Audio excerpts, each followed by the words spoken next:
He was sitting in the driver's seat, and we know that he was shot from outside of his vehicle. I'm Phil Martino. And I'm Madison Fitzpatrick. We're back for another season of Tracking a Killer, The Cold Case Files. We are turning up the heat on 8 unsolved homicides, including the decades-old Margaret McWilliams case out of Toronto. That was normal that she would go out either bicycling, she'd go walking, she'd go jogging. The cause of death was ligature strangulation. And we're taking a closer look at the 1990 disappearance of University of Toronto student Elizabeth Bain. Her boyfriend was wrongfully convicted of her murder. Now, a class at the University of Guelph Humber is examining police files on the case. As far as I'm concerned, the more eyes, the better. Listen to Tracking a Killer, The Cold Case Files on the Seeker app or wherever you get your podcasts. You're listening to a Frequency Podcast Network production. The Brock and Dalby Podcast. This is the Brock and Dalby Podcast. Welcome to Tuesday. My name is Brock. I'm Dalby.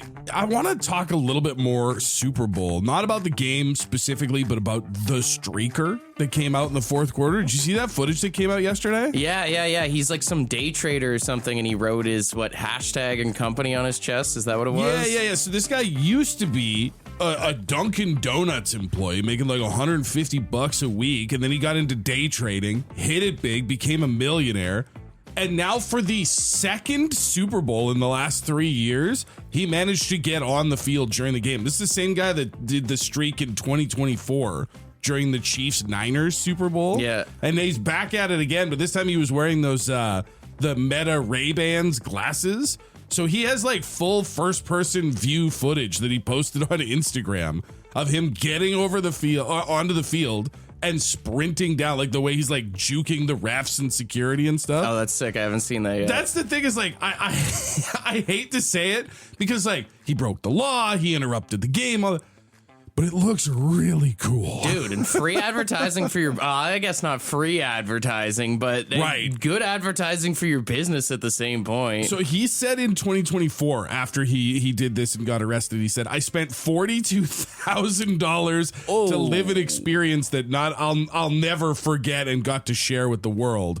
I can only imagine and assume it was more expensive to get down by the field for this Super Bowl. I mean, I was going to say we should take some of our marketing budget and put someone at an event and have them streak with just like hashtag the Brock and Dalby show or something. Buddy, I'm not sure with our marketing budget we could get if you said $42,000, I was like, never mind, maybe not. I'm not sure we could get front row seats in a Pee-wee hockey game with our budget. I think what we should do is we should just find like major accidents in town, and then we could like pay one dude to go stand in front of like traffic cameras or something like that with like our show painted on his chest. Yeah, well, I mean, listen, I'm a pretty big guy. I think if you painted across my barrel here, that's a pretty big billboard. We could save some money. We don't need to pay somebody else. Yeah, that's exactly what we could do. Dalby Podcast. There's a paramedic from Maryland that is facing 23 criminal charges and a long list of other additional allegations. Damn. After he's been caught urinating in various places at his workplace?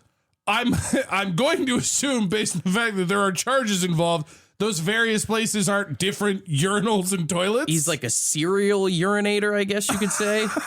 Listen to this. This guy's name is Christopher Carroll. He's a paramedic in Maryland, and he's accused of peeing in places like the refrigerator, on a supervisor's desk, in a pot of chili on top of that. Not in the food! He's hit up the work fridge, peeing in things like a carton of orange juice, cans of vegetables, various other foods. I guess in like the fire station where he works, he was caught peeing in the large ice maker in there. He'd take the handle and swirl it around and everything. Get that real Roadhouse vibe of peeing in the ice trough. Some other bizarre ones on an air conditioner vent in the firehouse as well. Oh, now you're messing with the smell. That's not cool. Someone's chapstick?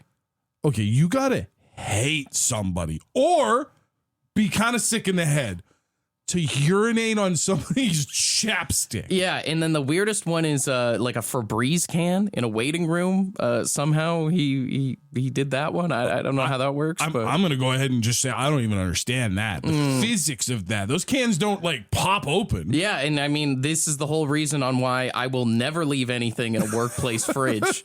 You never know who's touching your stuff. I would like to think, as gross as any work fridge could be, you should be safe to put your food in the fridge without having to worry about someone peeing in it. You'd think. You would think. But you never know who you're working with. That's the problem. And I love his defense attorney has this quote. Everybody wants to know why he did it.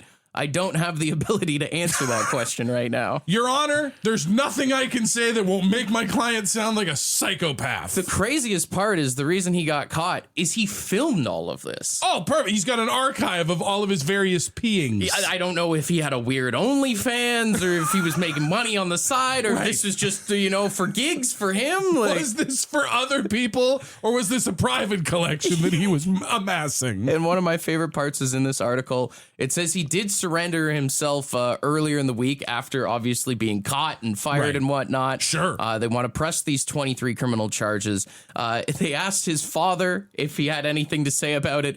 His father ignored the reporters and said he did not want to talk about the long list of allegations. What do you say? What do you say? Yeah, no, he's always been a peeing kid. He's peed on a lot of things in his time. Now, here's the problem. You say kid. But he's 36, by the way. I guess I left that out. Oh, no.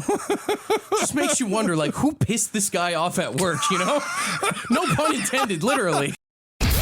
This is the Brock and Dalby Podcast. We were talking about that paramedic in Maryland, and we were saying worst coworker of all time. We've got someone on the line. You think you got a story that can compete with that? Yeah, we had a coworker that went up to use the bathroom. He came down the stairs yelling, "Hey, you gotta come check this out. You gotta come check this out." Of course, everybody's telling him to throw. No, we're not going to look at it. Now, scooped it out of the toilet. Goes down the stairs with it, puts it on the guy's workbench to show it. Sorry, hang on. Let me just double back and clarify. He went into the toilet, grabbed it to show it to everyone? Yeah, this guy was he was a quarter bubble up level. We'll just put it that way. Was there any repercussions from this, or everyone just went back to the normal workday, or? Yeah, it just kind of got ignored. Never looked at the guy right the game after. Hang on. Hold on. Does he still work there? Yeah. He was the co-owner of the place. Oh, no! Talk about a crappy work environment. Yeah. It was an interesting place, to say the least. Yeah, you know what? You're not on your own on that. A lot of fecal-related stories coming in at 762-555. We got 3 different stories about people taking a number 2 on their boss's desk. It's just, it's such a ballsy thing to do. I have had bosses that I hated with the very fiber of my being, and I could never have seen myself squatting on the desk. I mean, it's something you think about, but, to act on it, I mean, I almost applaud it, but it's crazy at the same time. That's just it. I don't know if I'm impressed or horrified by the people that actually go through with it, because, what are you doing? Now, we've got Ethan on the phone. We're hearing a lot of coworker horror stories. You've been the horror story before? I've been the horror story. Well, a few years back when I was working construction, building homes, I had this guy. We used to pick on each other, but I'd shoot nail guns at him regularly. And he ended up going and telling the boss. And the boss didn't like it so much, and he fired me, and it's just lucky he didn't call the cops on me for assault. Were you surprised by any of this, my friend? I was definitely, honestly, I'm not gonna lie, I was really surprised that they did get fired, because I thought it was a thing we had, but I guess not. You thought it was a bonding moment between the two of you? I thought it was a bonding moment. I thought it was one of those things where we call each other a name and shoot nail guns at each other, but I guess not. Okay, hang on. Let me ask you this question. Did he ever shoot back, or was it only you shooting? It was a one-way street. No comment, boys. You know what? I think this is a great life lesson for anybody listening right now. If you think you've got a running joke going on at work, you might just be a bully, guys. You might. Yeah, unfortunately. The Brock and Dalby Podcast. The Brock and Dalby Podcast. Someone did the math during Bad Bunny's halftime show. He traveled a route of around 124 yards while he was carrying the football during the halftime show. I saw that, especially because people were pointing out that it ended up being more than the rushing yards the actual New England Patriots had. Sorry, I know they're your team, but tough stat. You know, I saw this and I thought it was really funny to give him some actual yardage. I know there's a lot of people that really track their steps with like a Fitbit or an Apple Watch, whatever, right? Oh, yeah. They say if you don't get 10,000 steps in a day, you're not hitting what are likely to be your fitness goals. Yeah, that's what it is. 10,000 steps, right? Mm-hmm. So I was thinking, if you're one of those people that likes to keep track of your steps and you want to make it more exciting for yourself, you should count it in yards. Instead of steps. So you could say like my rushing yards for the day were whatever, you know? I like that because that's the thing is like when you tell me I got to get 10,000 steps in a day, one, big number sounds daunting. Two, sounds boring. Where am I going for 10,000 steps? You tell me I got to get rushing yards. Now we're talking. Now, hear me out. I did some math on this. So it's like the average yard is like 2 to 3 steps. So let's say 2.5 steps. Sure. Okay. So if 25 steps, that's 10 yards. Oh, 250 steps. You got 100 yards rushing right there. 100-yard rushing is not bad. Yeah, that's pretty good for an NFL game, right? Oh, but okay. So now what's 10,000 steps? 500 steps is 200 yards. 1,000 steps equals 300 yards. If you want to get 10,000 steps in a day, dude, that's 3,000 yards. Damn. Who's ever had a 3,000-yard rushing game before? Eric Dickerson only got 2,100 in a season, dude. Put me in the Hall of Fame. I'm about to run all over this town. If you're a mailman working for Canada Post in this country, you're like Jerome Bettis going through the hole there, you know? They're putting up huge rushing yards at the end of the day. And hear me out. If you're going to do this, you're gamifying it for yourself, right? You're trying to make it a little bit more palatable for you to get out there. Get your yardage up. Get your yards in. But you could also turn your friend group into a fantasy football league. Oh, great idea. Because there's with those Fitbits, people have contests with each other, right? Yeah. And now it's not like, I get 10,000 steps. No, hey, I put up 3,500 yards today. I'm leading the league. And at the end of like 3 months or 6 months or whatever, you have fantasy football punishments for whoever got the lowest yardage during the season. Whoever gets the lowest yardage and steps has to go sit their fat ass at a Denny's and eat all those pancakes. Bet you walked a little bit more, don't you dare it. The Brock and Dalby Podcast. I love the headline that this newspaper reporter used for a story coming out of Long Island. Says the residents of Long Island's North Fork are Kentucky Fried mad. Apparently, a chicken farm is coming to their neighborhood with 6,000 chickens. Oh, God. What a nightmare thing to have move into your neighborhood. The smell, dude. The smell would be horrific. 6,000. My mother-in-law had some birds on her property. Very few chickens, but a couple chickens. They stink. You walk by the area the birds are kept and you go, oh, you can tell that's there. Yeah. 6,000 birds, no one's safe. Ugh. Your property value, absolutely in the tank after. And then there's the noise. Just walking through like all day long, man. You wouldn't need an alarm clock. I guess maybe that's the one positive. Sun comes up, they're all awake. So what? They're all protesting this thing getting built? Yeah. They're basically saying, like, reaching out to the city council and all these other places, being like, you have to block this. You have to, like, I think we're all in agreement. This is not good for anyone living here. They're saying that if this does happen, they're all going to move. Although I can't imagine being the person who's trying to buy a house and being like, oh, yeah, next to the chicken farm. Yeah, I'd buy that. That's like in Milton where I grew up. There's a mushroom farm there. Ugh. And that place stinks. And I know anybody that lives around there has a terrible time trying to sell their house. I lived for a period of time in Grand Prairie, Alberta, and they have a pulp and paper mill. Oh, and, God. Dude, same with, actually, we both lived in northern BC for a while. Prince George. When you get near Prince George and you get near the mills and stuff like that, like, it's just crazy how one business can come into your area and make it uninhabitable, unlivable. But again, like, I don't know what the options are. Like, you're going to have to sell your house at such a deep discount to get someone who wants to move in. I mean, unless you can get the factory to give you like free chicken or something. Would that work for you? Like if you're in your neighborhood where you live right now, if they were like, hey, we're going to build a chicken farm, but these chickens go free eggs. You can come by and get a dozen eggs once a week. Would you be like, okay, come on in? Probably not. It's probably still a deal breaker. Throw some wings in there, maybe? I don't know.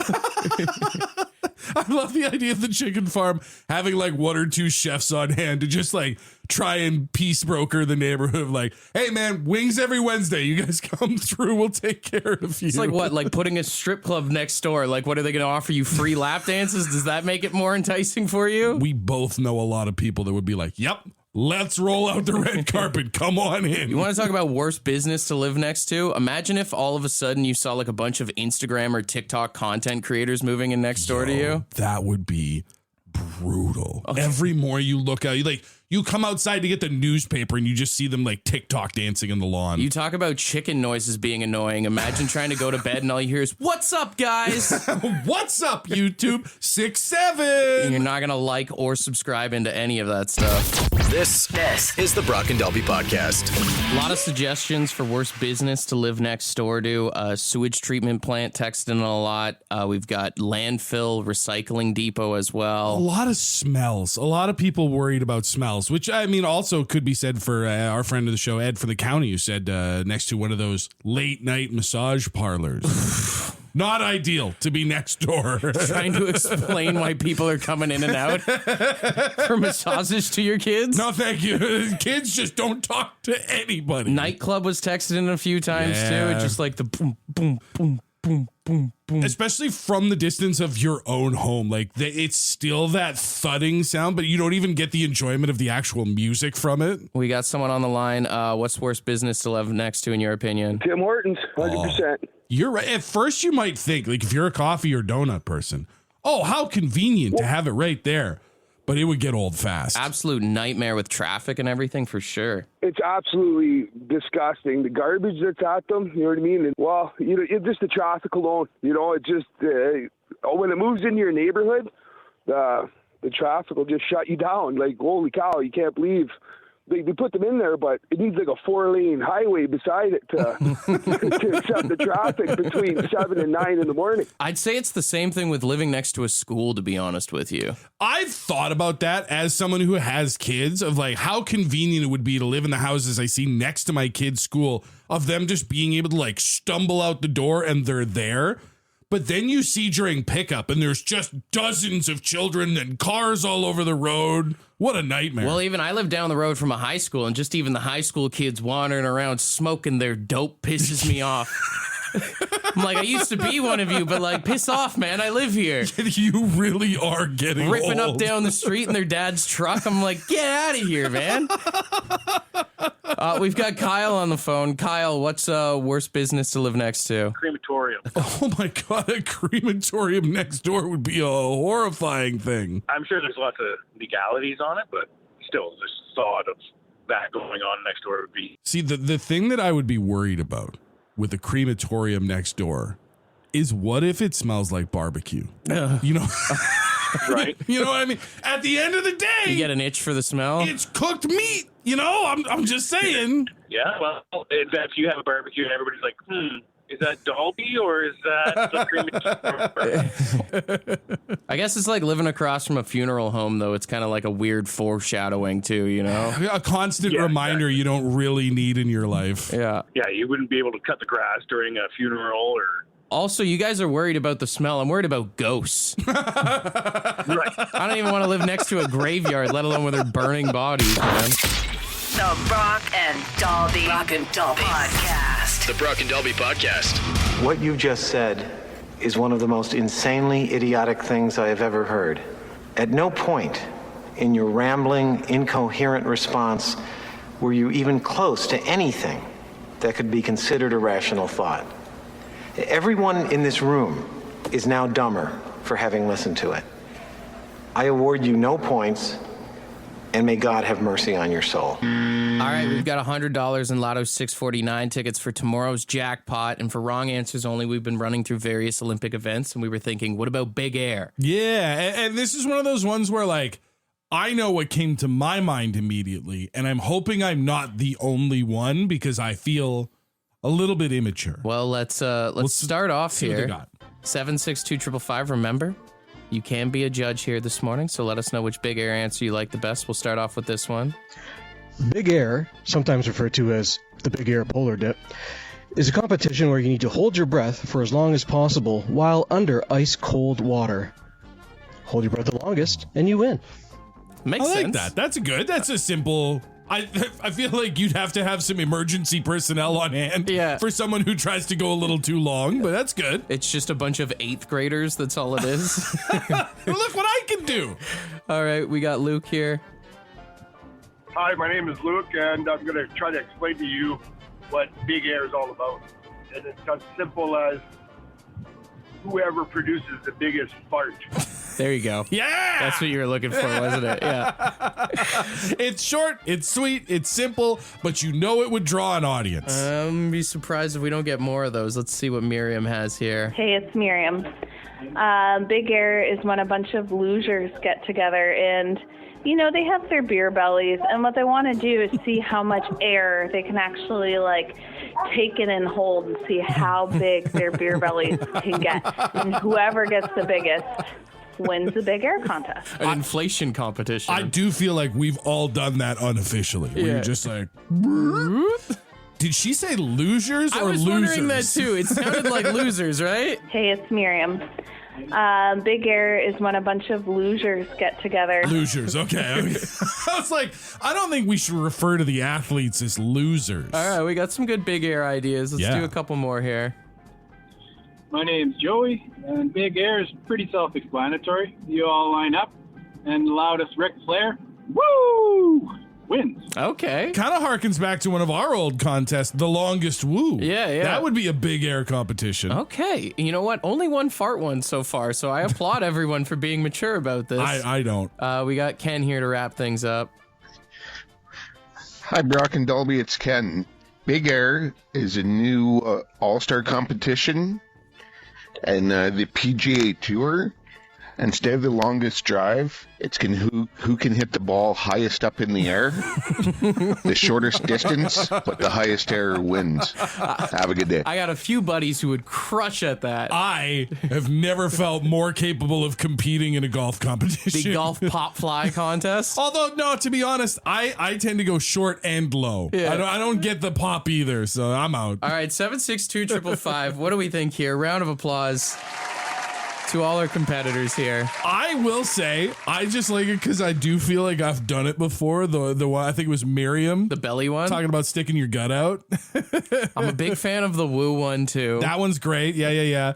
I am upset that only one other person thought fart, because that's immediately when you said Big Air this morning. Listen, we only played 5 voice memos. We've got like 100 that came through. I guarantee you there was a lot more there. Hey, to the rest of you fart people, just know you're not alone, all right? A lot of people like to are digging Miriam, so should we give it to her? I have no problem with that. That was my favorite. The beer gut contest? All right, we'll give you the ding and the round of applause. Just make sure, don't ever call us losers or losers, whatever you said there. I wish I was a loser. Those guys are ripped. The Brock and Dolby Podcast. The Brock and Dolby Podcast. Text us Tuesday on K-Rock 1057. 762-555. First one in here says, why does my husband always put on my shoes when I ask him to take out the garbage? I'm going to guess the likely answer is yours are easier to slip on and off if he's just running outside. But maybe it is as diabolical as he's like, oh, you're going to make me go out to the garbage? Well, you're getting garbage juice on your shoes. I'll admit, yeah, it's just whatever shoes are closest to the door. I do that all the time to Courtney. She gets mad because you like bend up the heels or whatever. You do it when you're a kid too. You grab your mom's shoes when she asks you to help you grab the groceries for some reason. Whatever's nearby. I will say, as a size 14 4E, I only put on my own shoes. It is hilarious watching my kids throw my shoes on, though. Yeah. When they need to run outside and just trying to run around like they're in clogs. Yeah, I don't know what it is. I don't know if it's the first closest thing or like when you're a kid at least, like, makes you feel like an adult. Makes I don't you know. feel more grown up to run around in old man shoes. Yeah. Someone said, how many lefties should I roll for a day at the Ice Hut? I mean, how long are you going to be there? Well, I think there's a few things to take in mind. How many people are going? How long are you going to be there? What are your specific tolerances? Like I'll say, I haven't done that sort of thing in a long time. If I was to go to the Ice Hut, I'm only going to need the one and then somewhere to sleep. I also feel like, do you want time to go by slower? Right. Yeah. That's the other thing, you know? What effect are you looking for here? That's going to change things. Baker's dozen, maybe. I don't know. It's up to you. What's the weirdest song someone has requested you play? I don't know. We get a lot of stuff that we just wouldn't play. Like someone recently asked for Pink Pony Club. Yeah, that's usually it. Although I will say, one of the weirdest ones we got was somebody asking us to play Taylor Swift and then ended up giving us, what was it, $500 or something like that for charity? It was like $2,000 or something. Something wild. Yeah, I think the guy's name was Paul. That was years ago, one of our first breast cancer fundraisers. Yeah. So, one of the weirdest songs we've been requested, but also one of the most lucrative. Someone said, I don't know why Brock's so mad about the pug thing. We all look like some kind of dog if you look close enough at anyone. I don't think that's true. I don't feel like a lot of people look like dogs. Even I'll say, I disagree. Some people look like their dogs. Have you ever noticed that before? That you see someone and then you see their dog and it's a reflection of them? It's really bizarre. I think the thing I'm most worried about is how fast our dog is going gray like me. Now, you inherited that dog, so it doesn't look like you because it's got floppy ears. You got no hair up there or anything to compare it to. But some people that have like poodles, they got the same haircut and everything. It's very bizarre. That's if you start styling your dog or yourself so that the two of you match. I'm having all kinds of assumptions that you got problems. That's a weird move. Someone said, why are parents always telling their kids to smarten up? Then when they do, they say, don't be a smart ass.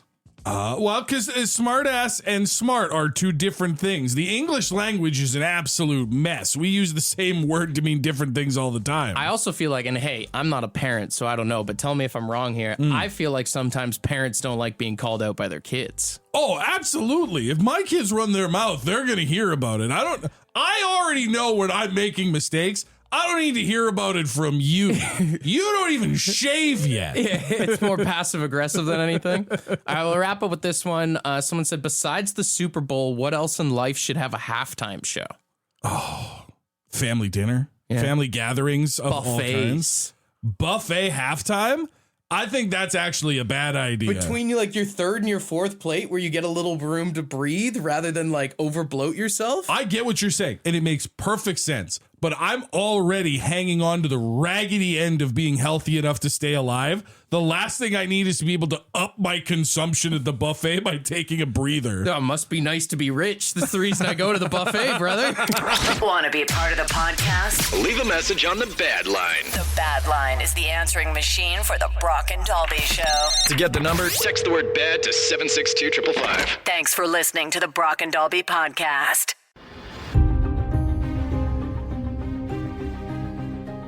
He was sitting in the driver's seat, and we know that he was shot from outside of his vehicle. I'm Phil Martino. And I'm Madison Fitzpatrick. We're back for another season of Tracking a Killer, the Cold Case Files.